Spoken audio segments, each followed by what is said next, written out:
everyone, and welcome back to another video. So we're up here in the woods. It's the middle of summer. I haven't been up for a couple of weeks. I tend not to come up when it's really hot, just because there's far too many insects kicking around. You just get eaten alive. And I've tried, I've already got a tick on my leg. I haven't even been up here for 20 minutes. So I'm going to kill that now.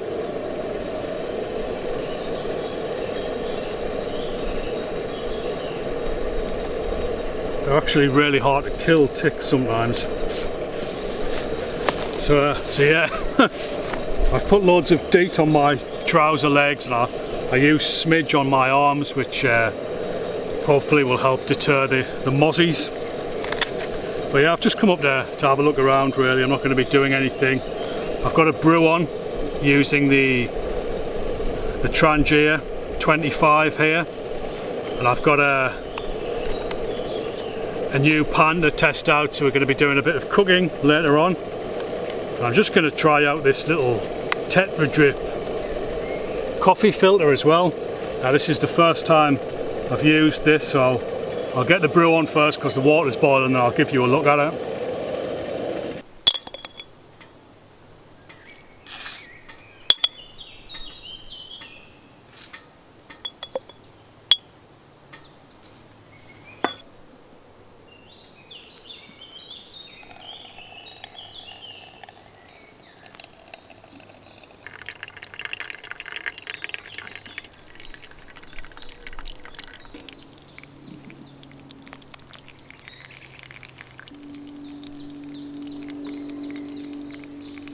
So in the past I've been using this GSI Java drip to make coffee, which is pretty good actually. You don't need filter papers, you just put your coffee straight in there and pour it in your cup.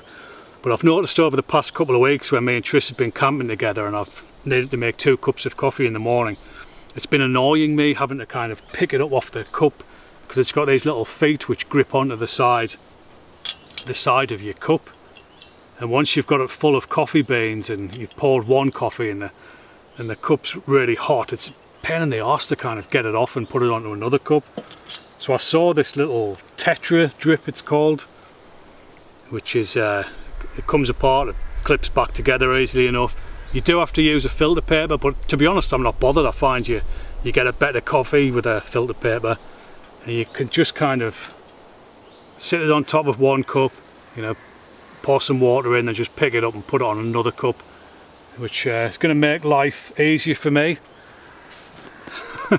I know it's only a minor niggle, but in the morning when you're desperate for a coffee, anything helps. So I'm just going to give it a try.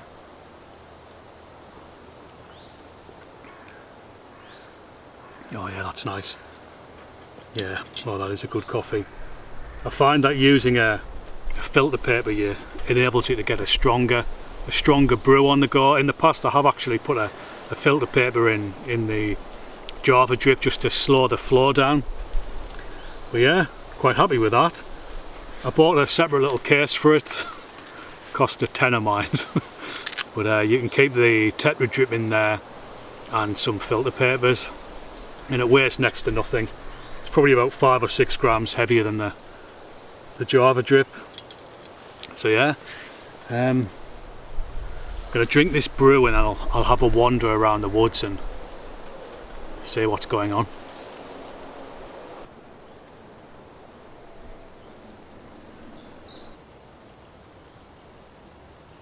This is a great cup of coffee. So it's pretty mild today. I think it's going to be 19 degrees maximum. Over the last few days we've been up in the mid-20s and it's been really warm. There's quite a bit of cloud cover as well, so it's not too bad.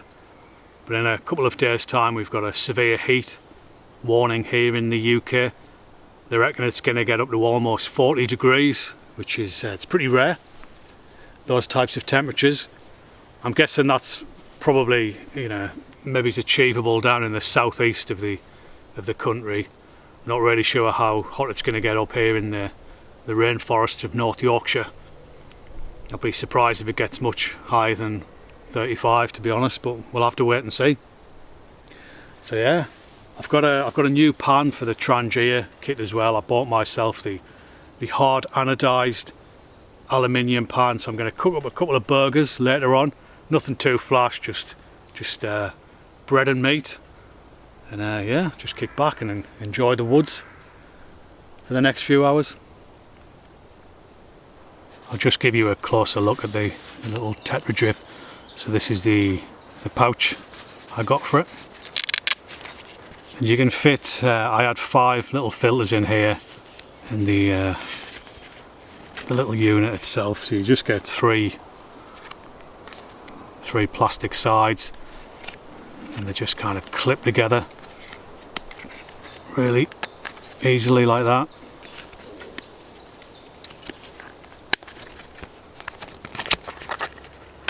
And there you go, you've got your little filter all set up. You just pop your paper in and off you go. And I just like the way it's got these stands here for the cup. It just makes it a lot easier compared to the GSI. So I'm just having a look around the woods. Not much has been happening, to be honest. So I haven't been up for a couple of weeks, which is pretty good really, because it gives a chance for the animals to roam around. You know, there's plenty of deer, hare, foxes, there's badgers, all kinds, but they don't really, you know, come into these woodlands or anywhere near where we're camping, obviously, because we just scare them off. But yeah, I'll probably, once I get up into that part of the woods, I'll be able to see the deer scrapes where the deer have been sleeping.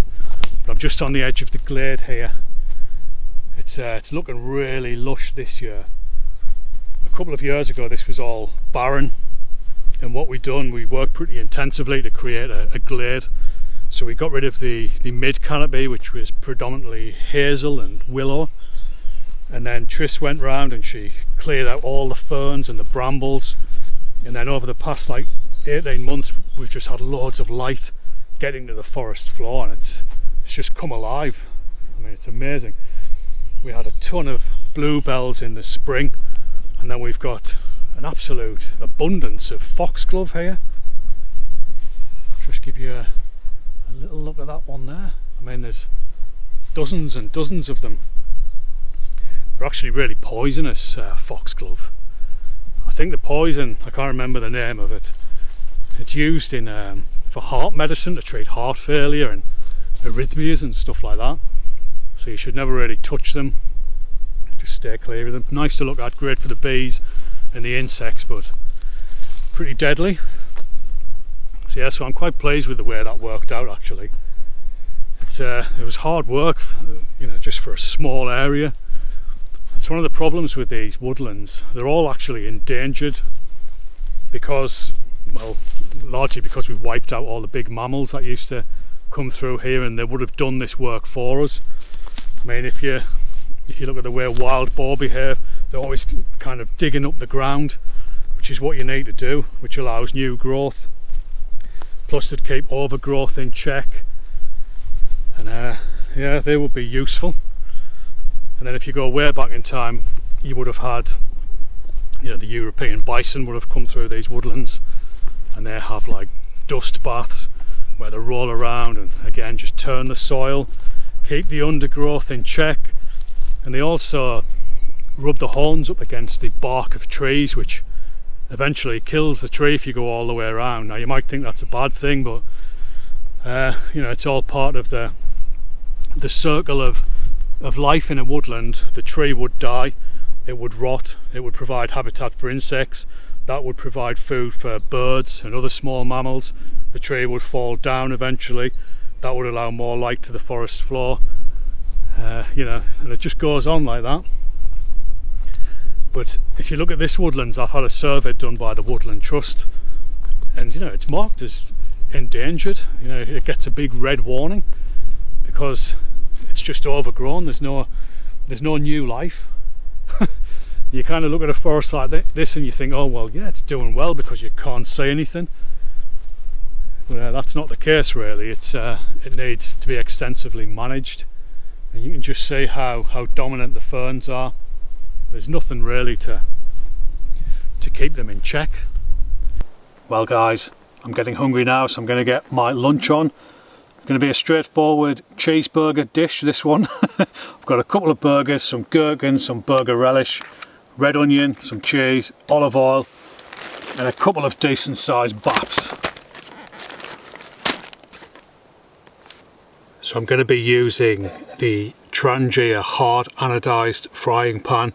I bought this a few days ago to replace my non-stick version, which is becoming so chipped that it's probably a health hazard. But this looks pretty good actually. So I'm interested to find out how non-stick it's going to be. Feels really smooth. So yeah, so let's get cooking.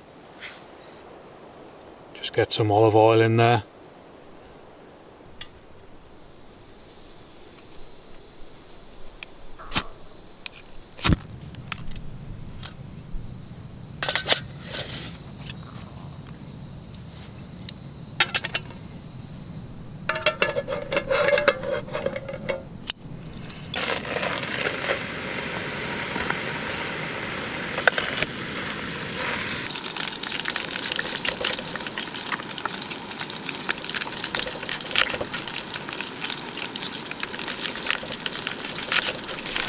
You've always got to be aware of the hot spot that forms on these Trangia cook kits. You can see the oil boiling away frantically just in the middle there. You have to bear that in mind.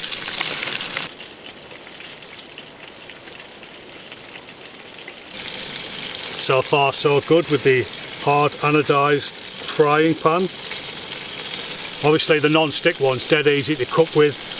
I found that the normal untreated aluminium ones, they do stick a little bit, but this one's fantastic so far. I mean, there is plenty of oil in here. Put a few glugs of olive oil in to begin with, and obviously the burgers have released quite a bit of fat. But yeah, pretty pleased with this pan so far. I think it's about time to chuck some onion in now. Gonna get a bit of cheese on here. I think we're almost done. The juices are running clear from the burgers. Onions are looking good. So we'll just give that another minute or two. So we're all done. Got some relish there and a couple of gherkins. I know gherkins aren't everyone's cup of tea, but give you that nice McDonald's flavour.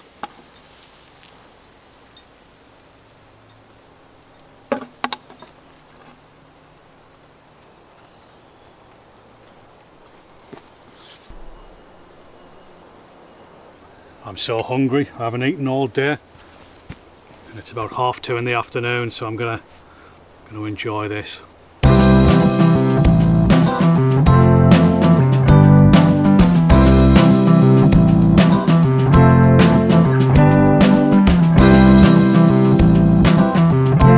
So I'll just show you the pan.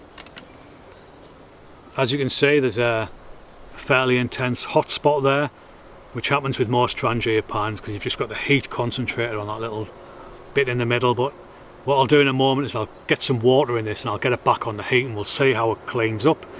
I found that just the plain aluminium stuff cleaned up pretty well, and I'm expecting this to be even better. It's a really nice pan actually, feels really smooth, and it was almost like non-stick to cook with.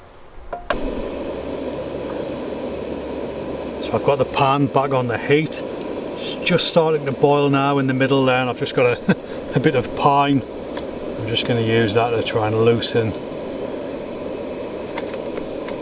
some of the grime off that hot spot in the middle. The rest of the pan seems to be fine really, it's just in the middle there. So I've just discarded the water, and as you can see it's pretty clean. Just a quick wipe and it'll be done. So the pan cleaned up really well, to be honest. There's a little bit of discoloration in the middle, but you know, nothing to write home about. It still feels lovely and smooth. A really decent pan to cook with.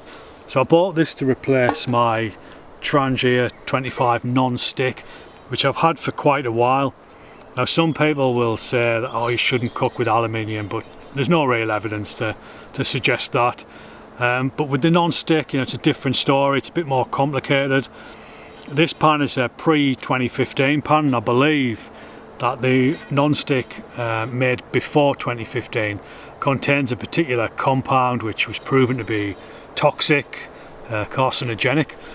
So you're not allowed to put that into non-stick material by law anymore, but it's still a mixture of chemicals and plastics, and the argument is if it stays intact then it'll do you no harm, but if it starts to come away, or if you get deep scratches in, then you're going to ingest it, and you know, who knows.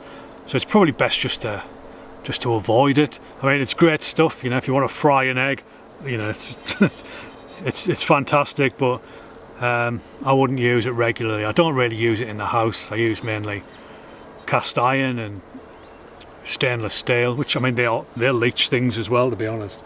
There's nothing that's really safe. But the hard anodised pan, I thought was fantastic, really. It's almost as non-stick as that, more non-stick than the plain aluminium, easy to clean, and just looks good and it feels good. I mean, I've never really stroked a pan so much in my life. But yeah, so if you're looking to upgrade from the you know, the ultralight plain aluminium, this is definitely worth looking at. Probably over the non-stick stuff. So yeah, I actually feel it's a little bit lighter as well. I could be wrong. Feels like the non-stick's a touch heavier. The hard anodised is expensive. It's over twice the price. I paid £22 for this, whereas I think you can pick these up for around a tenner. But I don't know, I think it's just always worth avoiding the non-stick stuff. Alright, so the sun's out now, it's getting a bit warm, but I think I'm going to have to pack up and head back soon.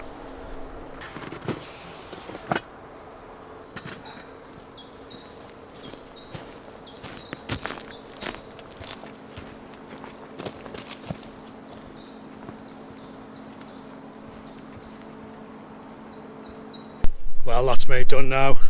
I've just locked the shed up. I've taken everything back to the truck. The sun's been out for the last half hour. It's really warmed up, and the insects, I don't know, the camera will not pick them up, but there's flies everywhere. I've been lucky most of the day. It's been overcast and pretty cool, but not so much now. I'm sweating.